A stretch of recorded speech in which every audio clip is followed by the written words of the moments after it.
मचौले बतबाही, लस लस देह करे आवेला जम्हाई।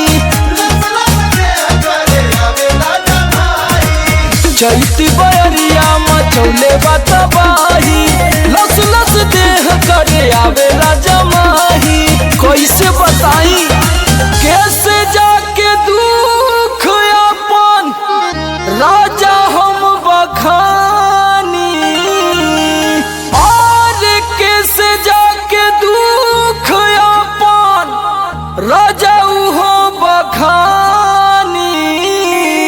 पियऊ हो जैसे जुए महुआ राजा जुए मोर जवानी, जैसे जुए महुआ राजा जुए मोर जवानी, जैसे जुए महुआ राजा जुए मोर जवानी, जैसे जुए महुआ राजा जुए मोर जवानी, जुए मोर जवानी राजा जुए मोर जवानी, राजा जुए मोर जवानी।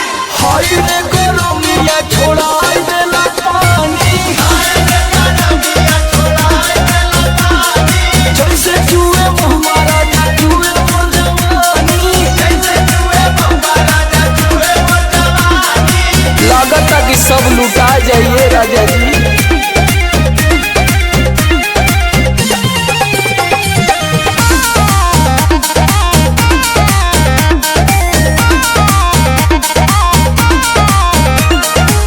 बहरा में राजा करता ड्यूटी, सगरो बिगड़ जाता हमरो नु ब्यूटी।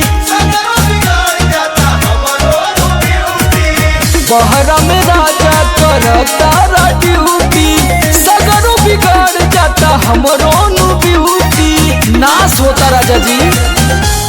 और सुनील समार का बताई परेशानी, और सुनील समार का बताई परेशानी।